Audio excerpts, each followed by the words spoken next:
po, I am going to discuss word problems, and these are applications of quadratic functions. After watching this video, you should be able to apply concepts learned about quadratic equations or quadratic functions in solving word problems in math, like numbers and the golden ratio, in physics like projectile motion and free fall, in geometry such as the maximum area, and in business, finding the maximum profit and the minimum cost. Here are the steps in solving word problems. The first step is read the problem carefully and assign variables to represent the unknown values. You may use a sketch, diagram, or table as needed. Then step 2, write the quadratic equation. Step 3, solve the quadratic equation using the appropriate method, such as completing the square, factoring, square root property, and the quadratic formula. Step 4, check the obtained values of the variables by substituting back to the quadratic equation. In step 5, write the answer in the words of original problem and label it properly. Let's first have these number problems. Let's have example 1. The sum of two numbers is 12 and their product is 35. What are the numbers? Let's have the solution for this example. Let x and y be the two numbers, and if we're going to represent the sum, we have x plus y is equal to 12, and the product is x times y is equal to 35. We have these two equations here, 1 and 2. Using equation 1, x will be equal to 12 minus y. And then, since x is equal to 12 minus y, we're going to substitute it in the second equation. We have the quantity 12 minus y times y is equal to 35. Then, multiplying 12y times y, we have 12y minus y squared. Since 12 times y is 12y, y times y is y squared. Then, copy minus sign equals to 35. Rewriting this equation into ax squared plus bx plus c, we have negative y squared plus 12y minus 35 is equal to 0. Nag-multiply po tayo ng negative 1 sa lahat po ng terms, kaya naging positive po yung y squared, naging negative po yung 12y, and naging positive po yung 35. Then, nag-multiply po tayo ng negative 1 sa 0, and the product is 0 pa rin. After multiplying negative 1, we have these factors of this quadratic equation, and the factors are y minus 5, y minus 7 is equal to 0. Then, equating each factor to 0, we have y is equal to 5 and y is equal to 7. If y is equal to 5, we're going to find the value of x. Since y is 5, so x is 7. If y is 7, so magiging 7 po yan, 12 minus 7, the value of x is 5.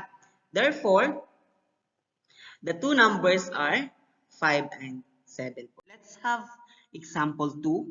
The sum of two numbers is 18 and the product of these two numbers is 56. What are the numbers? Presenting the solution, we have, we're going to let x and y, the two numbers. And since the sum is 18, we have this first equation, x plus y is equal to 18. And the product of the two numbers is 56, which is our second equation. Using equation 1, x will be equal to 18 minus y. So, nilipat po yung y sa right side, naging negative po siya. Using this value for x, we can substitute this in the second equation po. Therefore, yung x po ay naging 18 minus y times y is equal to 56 po. The product of the two numbers. Then, solving for y, we have, so distribute po natin, a times y is 18 times y is 18y minus y times y is y squared is equal to 56. Then, we arrange po the terms from the highest exponent to the lowest po or descending power po. Then, after po, we multiply negative 1 in each term. Yung negative y squared naging positive y squared. Yung 18y na positive naging negative. And yung negative 56 naging positive 56 po. Then after that, we factor po this quadratic equation. And the factors are y minus 4, y minus 14. Since yung ating a po is 1, we can easily factor po this equation. And the factors of 56, that if we're going to add, will produce negative 18 or negative 4, negative 14. Since yung product po nila is positive 56. And equating each factor to 0, we have y is equal to 4 and y is equal to 14 po. Therefore, the two numbers are 4 and 14. Since if y is 4, 18 minus 4, the value of x will be 14. If y is 14, the value of x will become 4. So, yun po yung ating numbers na hinahanap. We have 4 and 14. Let's have example 3. The difference of squares of two consecutive even integers is 68. What are these numbers? We're going to represent the two consecutive integers as x and x plus 2 po. For example, if we have 2 as our first even integer, we are going to add 2 to get the next even integer. Since the next even is 4, and next to 4 is 6, and we're going to represent this as x, x plus 2, x plus 4. So, ganun po yung ating representation kapag naghanap po tayo ng consecutive even or consecutive add po. The equations to use for this problem is quantity x plus 2 squared minus x squared. Since x plus 2 minus the square of the first even integer is equal to 68. And we have here this equation po. So, naging ganyan po siya. Then, we expand po x plus 2. The product is x squared plus 4x plus 4. Using the special product squaring binomial po, which is equal to a squared plus 2ab plus b squared. So, yan po yung ating special product of the square of binomial. Kaya naging x squared po, then x times 2 is 2x times 2, kaya naging 4x po. Then, square of 2 is 4 minus squared po. Naging ganyan po siya is equal to 68.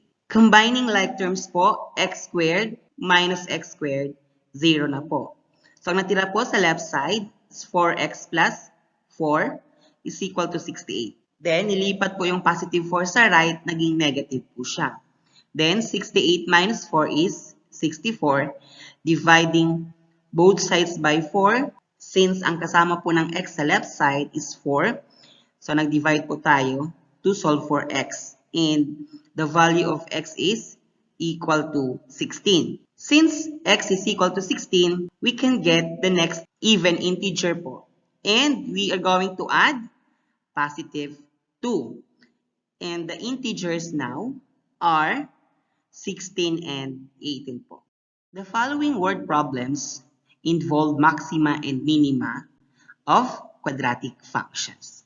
Let's have this example. You want to frame a collage of pictures with a 9-foot strip of wood. What dimension will help you maximize the area? Here is the solution. First, we need to find a quadratic equation.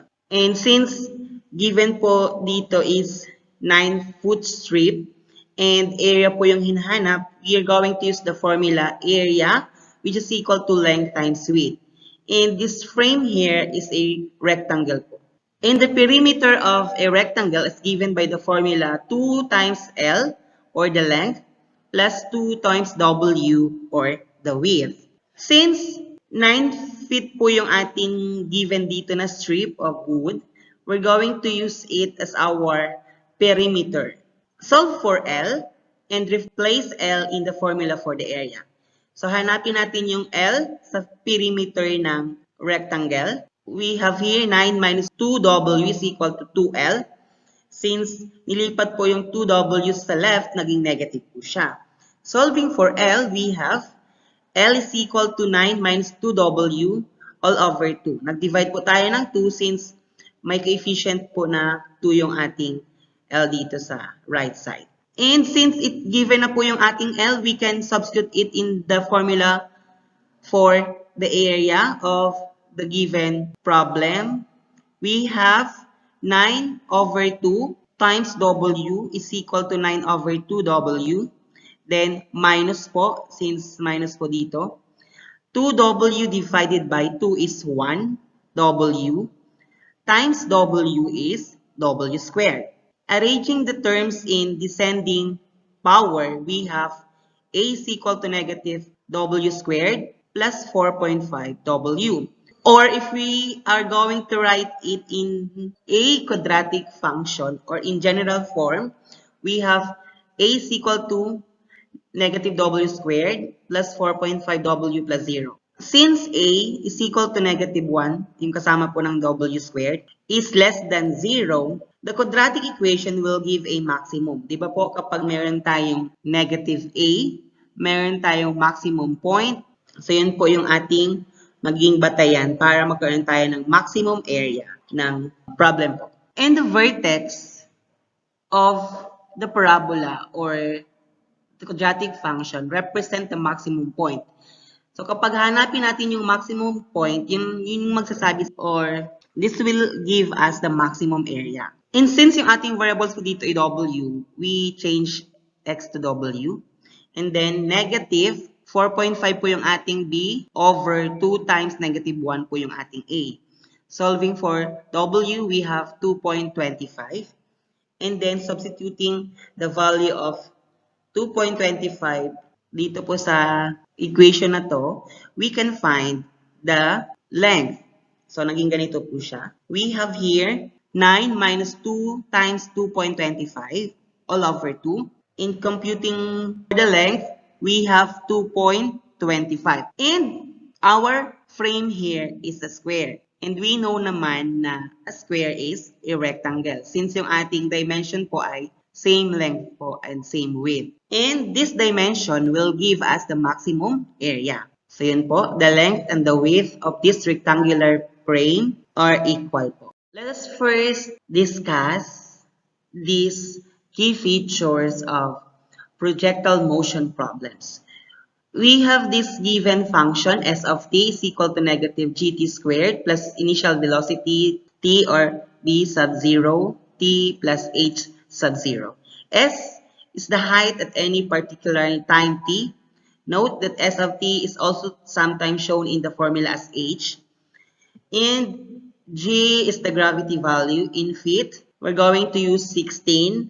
And in meters, we're going to use 4.9 po. So mag-iiba po yung ating value ng g depende po sa units of measure.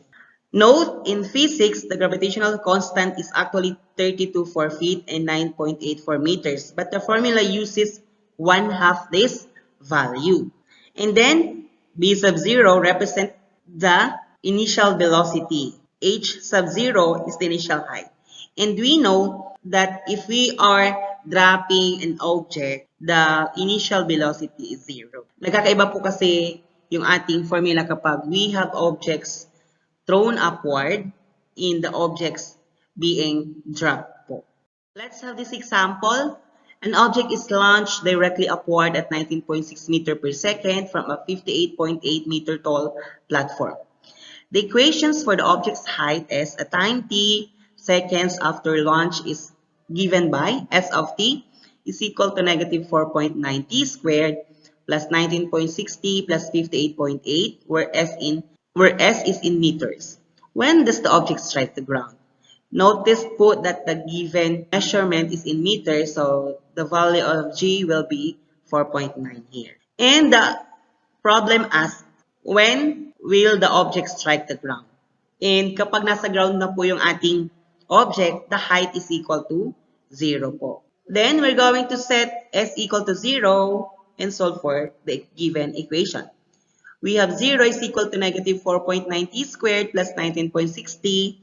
So, ito po kasi initial velocity and the initial height of 58.8 meters. Naging ganito po siya since we divided all the terms by negative 4.9 since pwede po siyang ma-divide po. Then, we have t squared minus 4t minus 12 and then factor po nito is t minus 6, t plus 2. And if we have t minus 6 as our factor, the value of t will become positive 6 since t minus 6 is equal to 0. Or if you're going to equate this factor to 0, we have positive 6. And if we're going to equate t plus 2 to 0, the value of t is equal to negative 2. Since we're going to use the value of t which is positive 6, kasi nga po wala naman pong negative value for t. So kung iisipin po natin, it doesn't make sense. Therefore, yung t dito na negative 2 is an example of extraneous solution. The object strikes the ground 6 seconds after launch. Another example, an object is launched directly upward at 64 feet per second from a platform 80 feet high. What will be the object's maximum height? When will it attain this height? Notice that the given measure is in feet. Therefore, we have this equation, S of t is equal to negative 16.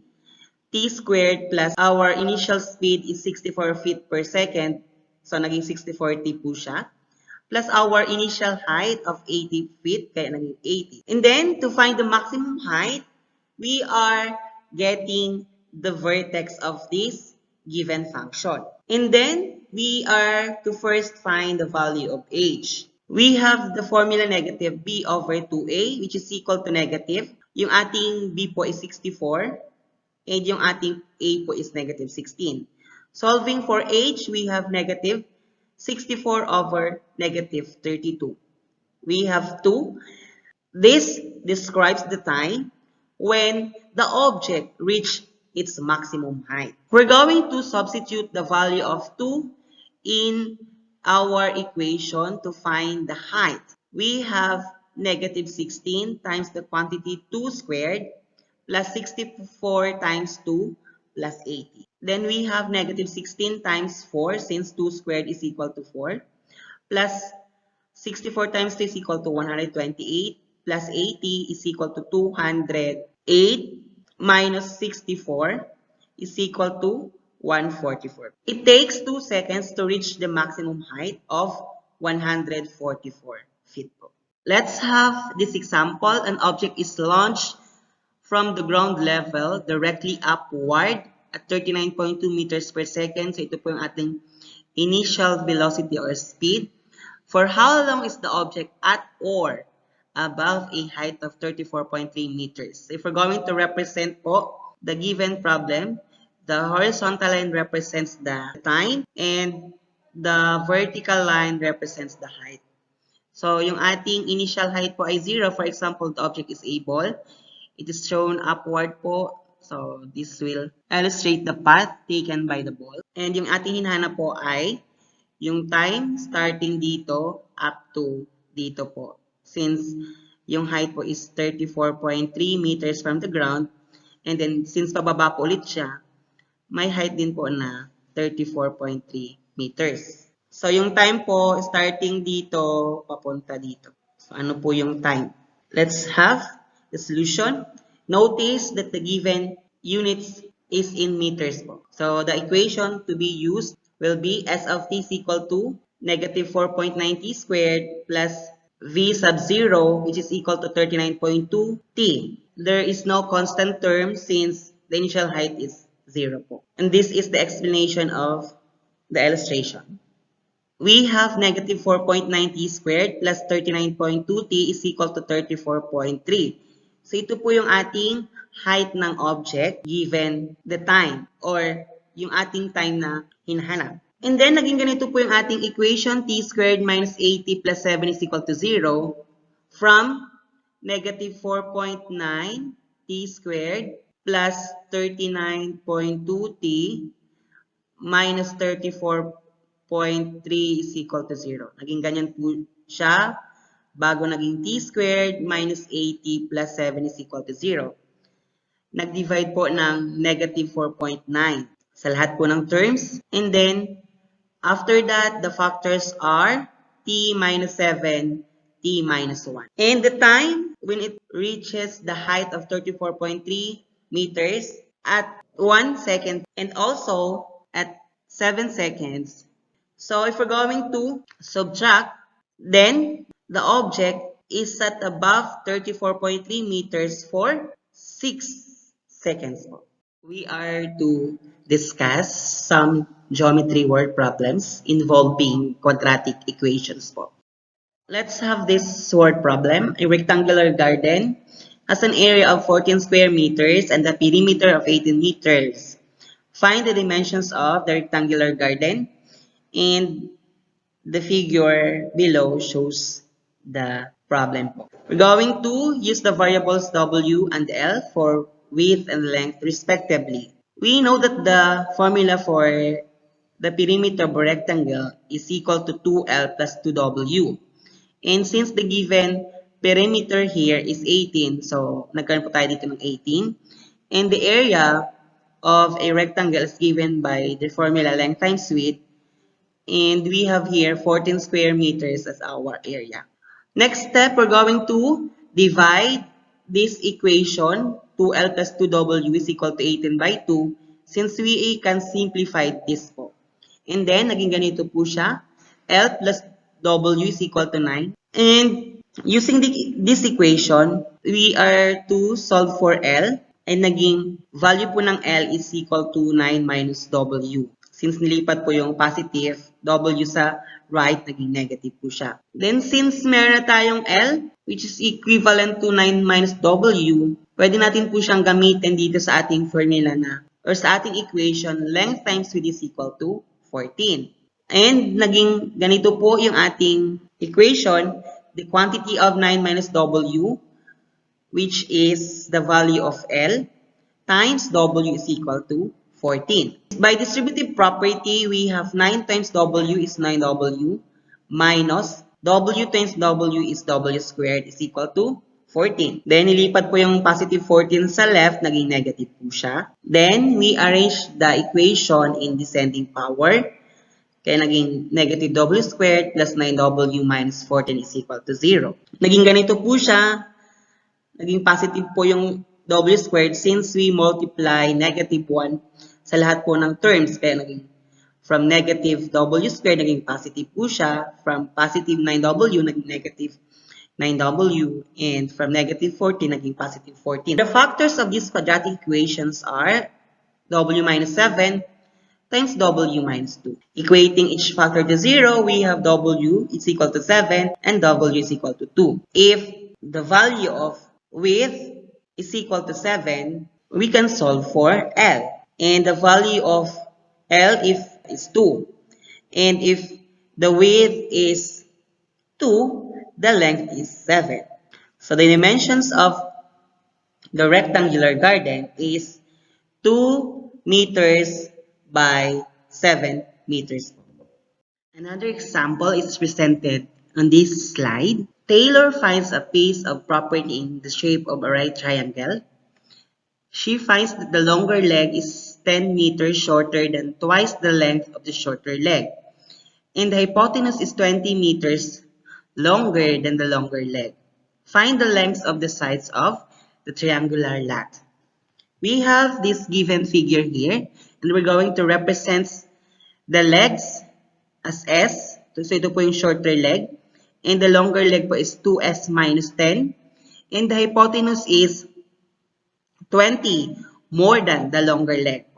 So kung yung longer leg po natin is 2S minus 10, And for going to add 20, we have 2s plus 10 na lang po as the length of the hypotenuse po of this given triangle. Let s be the length of the shorter leg. So, yun po yung kanina. 2s minus 10, the longer leg. And the hypotenuse is equal to 2s plus 10. Since negative 10 plus 20 is positive 10. We're going to apply the Pythagorean theorem in this given word problem, since the given triangle is right. We know that the sum of the squares of the legs is equal to the square of the hypotenuse C. So, yung A and B po natin ay yun po yung legs ng right triangle. And note po that the hypotenuse is the longest side of a right triangle po. So, yung ating A and B, pwede pong mag-interchange po yung ating mga values. But in this solution po, I used S or this side as our A and this side as our B. Then we have S squared plus the quantity 2S minus 10 squared is equal to the quantity 2S plus 10 squared po. After squaring po the binomials, we have S squared. So, kinapi po yung S squared plus 4S squared minus 40S plus 100. Since 2S or the quantity of 2S minus 10 squared, ito po yung kanyang product. Special product po siya. We do squaring of binomial. We square the first term and we multiply the first and the last. And then multiplied by 2 kaya naging negative 40S. And third term po is the square of 10 which is equal to 100. Same po ng nasa right. So, naging 40S lang po yan. May S po yan. Since plus po yung ating sign dito na binomial. Naging positive po ito dito. So, we combine like terms po. So, S squared plus 4S squared is equal to 5S squared. We have 4S squared here. So, nilipat po siya, naging negative po. Then, copy negative 40S. Then, yung 40S sa right, na positive, nilipat sa left, naging negative po siya. And then, 100, yung nasa left, minus 100 po. Nilipat po yung 100. So, naging negative 100 po siya is equal to 0. Simplifying po, 5S squared minus 4S squared is S squared na lang po. Since 5 minus 4 is 1. And then, negative 40 plus negative 40S is equal to negative 80S. And then, 100 minus 100 is equal to 0. So, cancel na po siya. We have this quadratic equation, S squared minus 80S is equal to 0. Since wala po tayong constant term, we can easily factor this equation. And the factors are S and S minus 80. So, pinactored out lang po natin yung variable. Then, we equate each factor to 0, naging S is equal to 0 and S is equal to 80. So, yung ating length po ng shorter leg is 80. And if we're going to substitute the value of S in this expression 2S minus 10, we have 150 meters. So, 150 meters, the length of the longer leg. And the hypotenuse of the right triangle is equal to 170 meters po. We have here another example. The length of a rectangular room is 2 feet more than twice its width. If the total area in the room is 220 square feet, find the dimension of the room. So, here is the illustration of the given problem. For the solution, we let W is equal to width and L for length. And the length is given by 2W plus 2, since 2 feet more than twice. And the area is given by the formula length times width. We have L, 2W plus 2 times W is equal to 220. By distributive property, we have 2W squared, since 2W times W is 2W squared, plus 2 times W is 2W is equal to 220. Then, transpose 220 to the left from positive, naging negative 220 po. Then, since all terms are divisible by 2, finactored out po natin itong equation. Naging ganito po siya. 2 times the quantity w squared plus w minus 110 is equal to 0. Then the factors of this expression or this quadratic here inside the parentheses are w minus 10 and w plus 11. And equating each factor to 0, the weight is equal to 10, or the value of w is equal to 10, and the value of another value is equal to negative 11. Since we cannot use negative value for the width, we will use 10 for w. And since we have here an equation to find for length, we are to solve for L, which is equal to 22 feet po. The dimensions of the room will be 22 feet by 10 feet. Let's discuss some business word problems. Let's have this example. A quadratic equation for the cost in dollars of producing automobile tires is given below, where X is the number of tires the company produces.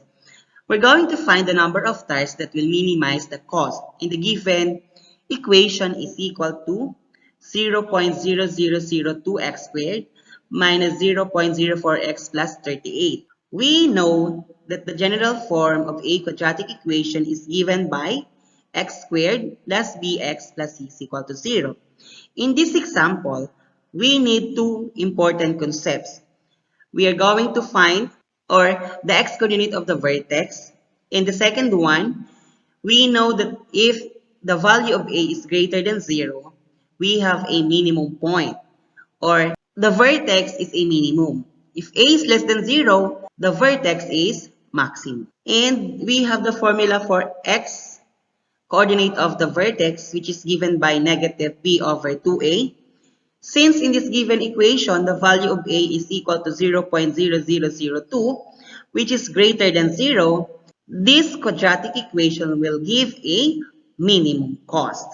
Using the formula x is equal to negative b over 2a, we have this x is equal to negative times negative 0.04, the value of b in this given equation, all over 2 times the value of a, which is equal to 0.00002. Then the x-coordinate of this is equal to 1,000. To minimize the cost, the company should produce 100 tires. Sample 2, a movie theater holds 1,000 people. With a ticket price at 400 pesos during the week, the attendance at the theater has been 200 people. A market survey indicates that for every certain amount in pesos, the ticket price is lowered. Attendance increases by 50. What ticket price will maximize the revenue? So if we're going to write mathematically the given problem, P represents the price of the ticket, which is equal to 400 minus A. And since the attendance of the people changes if yung ating price po ay binawasan po. And this will become 200 plus 50 Z po, people.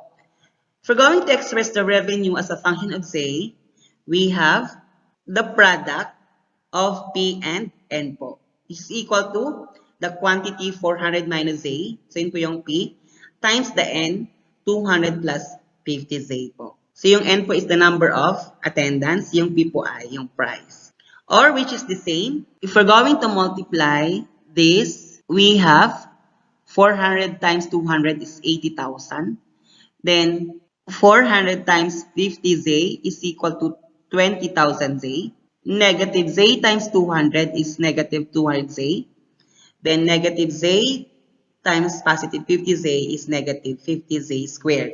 Or if we're going to arrange the terms in descending power, we have R is equal to negative 50Z squared plus 19,800Z since we subtract 200 from 20,000 plus 80,000. Note that in the general quadratic function, f of x is equal to ax squared plus bx plus c, the minimum or the maximum is at x is equal to negative b over 2a po.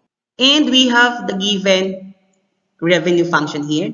And solving for z, since yung variable po natin dito ay z, pinalitan po natin yung x. We have negative b over 2a is equal to negative 19,800 all over 2 times negative 50. So, yun po yung ating a is equal to 198. It means that the optimal price of the ticket is, so yung P po yung price ng ticket, 400 minus 198 is equal to 202 pesos. And the maximum revenue is the value of the quadratic function at z is equal to 198 po. And the revenue is equal to 2,040,200 po. The revenue is maximal, which is equal to 2,040,200 at the ticket price of 202.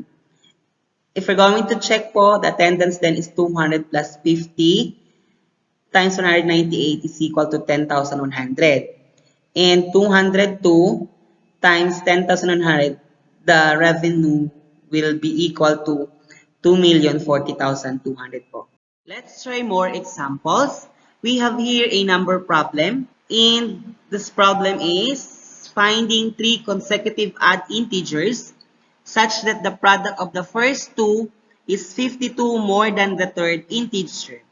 We're going to represent the integers as x, x plus 2, and x plus 4.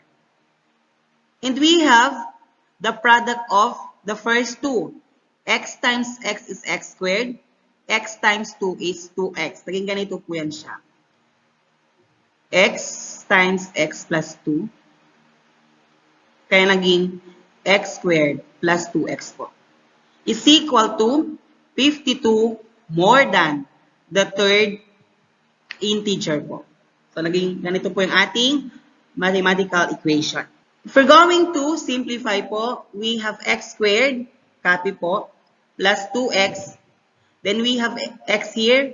From the right po, positive x po yan. Naging negative po. Is equal to 52 plus 4. So, meron po tayong 52 plus 4 dito. And then, x squared, combining 2x and x, since the unlike sign po sila, kaya nag-subtract po and copy the sign of 2, which is positive, is equal to the sum of 52 and 4, which is equal to 56. Then, we transpose 56 to the left, naging negative po siya. And the factors of this equation are x plus 8, x minus 7. Since negative 56 po ito, and the sign of the middle term is positive, so kaya nasa 8 po yung positive. And the value of x here is equal to negative 8 and 7. We're going to use positive 7 since ang sabi dito is add integers. And dito po sa dalawa, 7 po yung add integer. Therefore, the numbers are 7, 7 plus 2, 9, 7 plus 4, 11. So, ito po yung ating tatlong numbers. We have here example 2. A square cement slab is to be surrounded by a 2-foot brick border. The total area is to be 121 square feet. What are the dimensions of the cement slab? Ito po yung ating drawing. We're going to let S be the length of each side of the cement slab.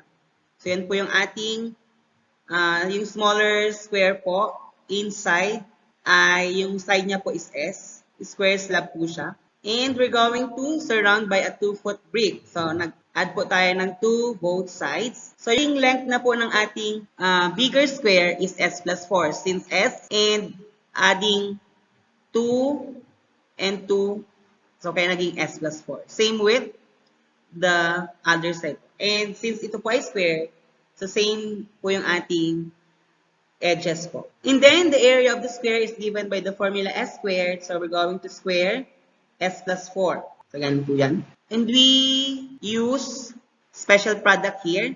Kaya naging S squared plus 8S plus 16. Since square of S is S squared, and S times 4 is 4S times 2 is 8S. And then the third term is the square of 4, which is equal to 16. And equate to 121. We can solve the value of S by simplifying the equation. S squared plus 8S plus 16. Yung 121 po nilipat po sa left, naging negative po siya. Simplifying po, we have S squared plus 8S plus 105. since 16 minus 121 is 105. And the factors of this quadratic equation is equal to the quantity s plus 15 times s minus 7. Equating each factor to 0, naging s is equal to negative 15 and s is equal to 7. Since wala po tayong value or length na negative, so kaya yung negative 15 dito is extraneous solution po. And we are to use the value of s which is equal to 7.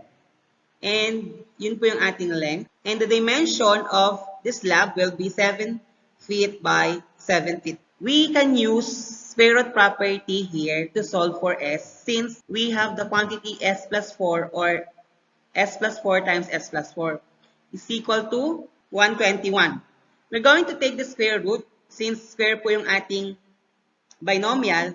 We have the square root of the quantity s plus 4 squared is equal to the positive negative square root of 121. Then, since square root po ito and then yung ating exponent ay 2, we can cancel po. We have here s plus 4 is equal to positive negative. Square root of 121 is 11. And then, we have s is equal to positive negative 11 minus 4. Then we have s is equal to positive 11 minus 4 is equal to 7. And we have negative 11 minus 4 is equal to negative 15 po. And since we are to use the positive 7 here, since negative 15 doesn't make sense as our length of this cement slab, kaya yung ating dimension po is 7 feet by 7 feet. Let's have this third example. A projectile is launched from a roof 80 feet high at an initial velocity of 64 feet per second. How long will it take the projectile to land on the ground? In this given problem, the units used is feet po. So we're going to use 16 for g. Then we have negative 16t squared plus v sub 0t plus h sub 0. Substitute the given. For the initial velocity, we have 64. For the initial height, we have 80. And equating this equation to 0, since ang hinahanap natin is yung object po or yung projectile landed on the ground. So the height after the given time or at a certain time is 0 po. Kaya nag-equate po tayo sa 0. Then, we factored out the terms at the left side. So, divisible by 16 po kasi yung ating mga coefficient. We have negative 16. Since negative po, so naging t squared na lang po yung dito value. Then, 60/40 divided by negative 16 is negative 40. Then 80 divided by negative 16 is negative 5. Then equate to 0. Then the factors of this equation or this expression are t minus 5, t plus 1. Then equating each factor to 0, t minus 5 is equal to 0, then t is equal to 5.